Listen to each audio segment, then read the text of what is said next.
the wife of a professional football quarterback, what's game day like in your house?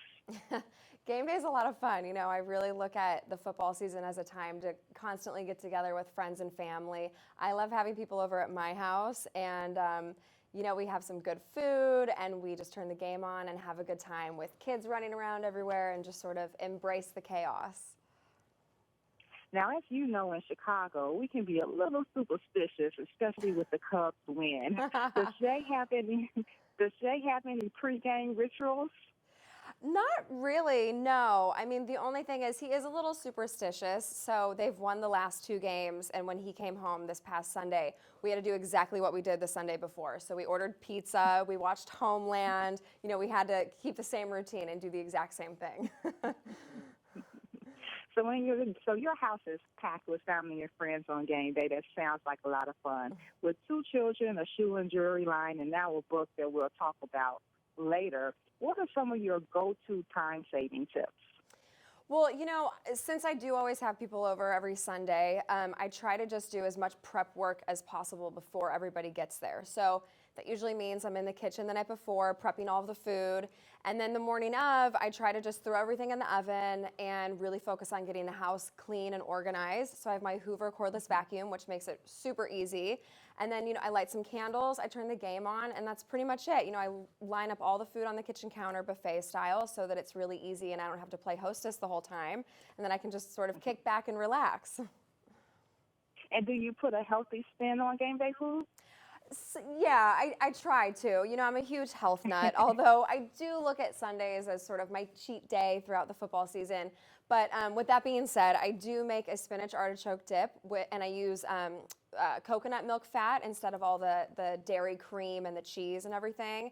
And then I do like bacon wrapped butternut squash and stuffed jalapenos. And I usually do chicken tacos that I can just throw in the slow cooker. They cook all day, and then I can just sort of forget about them. So yeah, I mean, you can still have tasty food, but make it fairly healthy as well.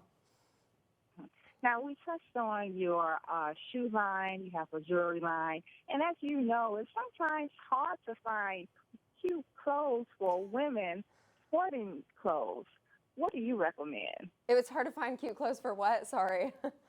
It's hard to find something cute to wear to the game for women, Bears paraphernalia or sporting paraphernalia in general. Yeah. What do you wear and what do you recommend for women fans? I like to keep it, pretty casual. You just want to be, like the cool girl of football Sunday. You don't want to come overdressed or anything. So I usually wear a Bears shirt, of course, and jeans and a great pair of booties. You can throw a blazer on or a sweater, depending on the weather. I think little beanies are cute and little mittens. You can definitely make it cute, but you don't want to be, you want to look like you're going to a sporting event. You don't want to wear heels and kind of go overboard. You don't want to look like you tried too hard. Exactly. In addition to being a wife, a mom, television designer, you recently wrote a book. Tell me about it. Yeah, it comes out March 15th, but it's available for pre-sale right now at balancingandheelsbook.com. And it's a lifestyle book, and it's about how I balance everything in my life and sort of my journey to happiness, as corny as that sounds. But I get very real and very raw in the book, and so I'm really excited for people to read it. There's two chapters in particular about being a wife and being married to an NFL quarterback, and then being a mom. And those two chapters are sort of like a mini memoir, and I really let people in. I don't sugarcoat anything. And then I have everything from sample workouts and exactly what I do and don't eat to fashion and beauty tips and tricks. Mm-hmm. Fantastic. And with Chicago, obviously living in Chicago, and it's fall now and the winter is coming up, are there any preseason things that you can share with us?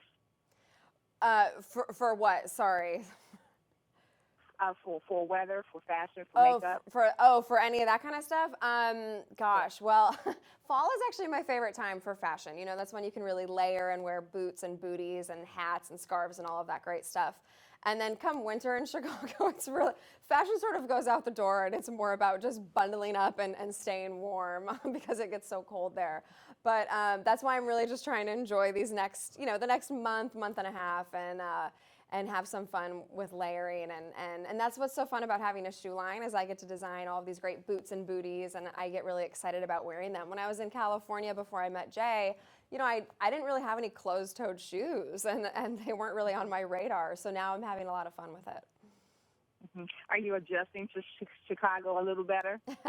Yeah, I mean, I have to admit, I like having seasons. That was the one thing about living in California. You don't get fall, really, and you don't get winter. Christmas isn't quite the same in California as it is in Chicago. And especially with little kids, it's fun to get them all bundled up and go outside and play in the snow. So I do really enjoy it. Okay. And last question, of course, would have to be a sporty question. What is your prediction for this season with the Bears? Oh God. Oh, I don't want to say anything because I don't want to jinx it, and I'm just gonna stay mum on that one. Fantastic. Thank you so much, Kristin, for taking the time to speak with the Trenton Report.